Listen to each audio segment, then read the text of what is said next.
Muy bien, chicos, pues entonces ya llegamos al último ejemplo del día de hoy y este ejemplo es el diccionario. ¿Qué tiene que ver el diccionario con los textos periodísticos? Lo expliqué en el primer video. Tiene mucho que ver porque el diccionario es un medio de información. Ya no muchos lo consultan, ya no muchos lo buscan, pero sí lo es. Y es importante que nosotros destaquemos ese servicio y ese uso que podemos darle. Ahora, el diccionario, en su definición más sencilla, lo vamos a describir así. Es un libro que aparece, en el que aparecen un conjunto de palabras en un idioma específico, ordenadas alfabéticamente y descritas en todas sus excepciones. Es decir, si una palabra significa varias cosas, van a aparecer en el diccionario. Si tiene varios usos, también van a aparecer allí. Y entonces, pues el objetivo de los diccionarios es que sirvan de consulta para el público en general. Lamentablemente, con el surgimiento del Internet, ya no consultamos textos, libros, en físico, sino que ahora ya pones en el buscador la palabra, lo que tú buscas y aparece toda una serie de información. Pero siempre es bueno consultar los libros porque la información del Internet es una información variable y volátil. ¿Qué significa esto? Que dependiendo de la persona que lo sube es la información y el enfoque que se le va a dar a esa información. Sin embargo, los libros ya están establecidos y pues difícilmente sufren algunas modificaciones. Entonces, los diccionarios, hay muchísimos tipos de diccionarios, obviamente, conocemos muchos, pero pues en ellos nosotros podemos encontrar toda aquella información que queramos respecto a un tema y respecto a un aspecto o ámbito. Ahora, hay diccionarios especializados, es decir, que toman un tema en concreto, como los de sinónimos, antónimos, de dudas, de gramática, ideológicos, etimológicos, matemáticas, física, química, dependiendo de la rama, incluso diccionarios de derecho, diccionarios de regionalismo, diccionarios, hay muchísimos tipos de diccionarios. Dependiendo de la necesidad del lector, esa será la información que pueda rescatar y el tipo de diccionario que va a necesitar. Ahora, en las últimas décadas, pues con el desarrollo de las tecnologías, también se agregó el formato literario gráfico. Y entonces ya este formato literario gráfico digital, perdón, pues ya viene apareciéndose como un CD-ROOM, un DVD en online, etcétera, etcétera. Estos formatos también son válidos. Yo prefiero los libros, pero son de fácil acceso. También nos dan la oportunidad de tener información de otros lados del mundo, de otras fuentes, y así nos va diversificando, ¿ok? También, pues estos diccionarios obviamente tienen su historia y el primer diccionario o el origen de estos tipos de textos fue en el siglo VII a.C.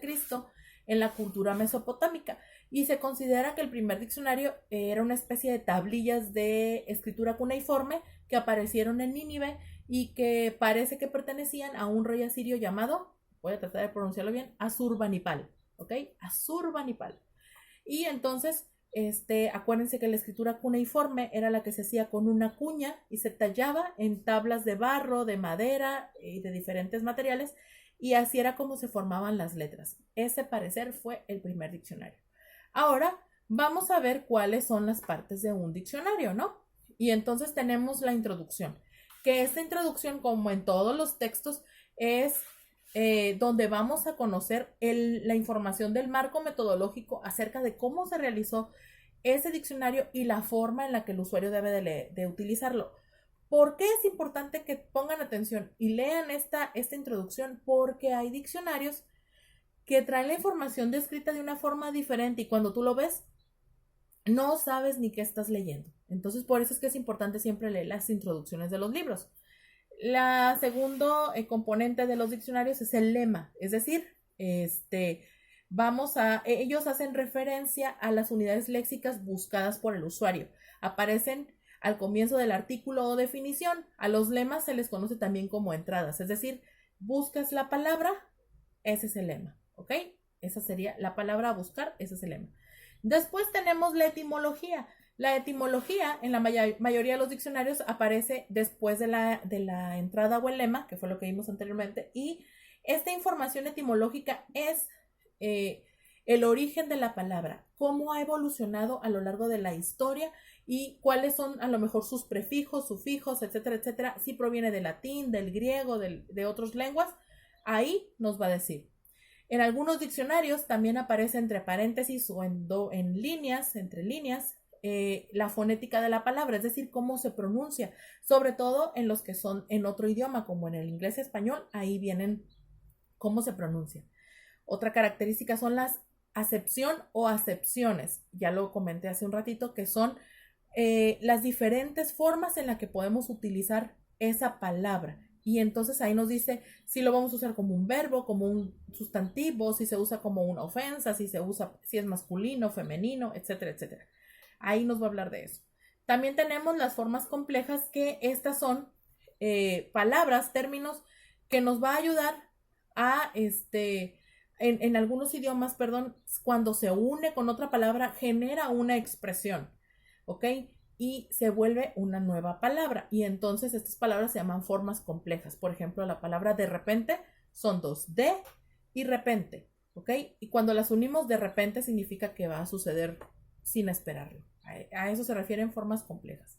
También aparece la categoría gramatical, es decir, si es sustantivo, adjetivo, pronombre, determinativo, verbo, adverbios, preposiciones, conjunciones, de lo que se trate, esa palabra ahí va a venir especificado. Por eso es muy importante.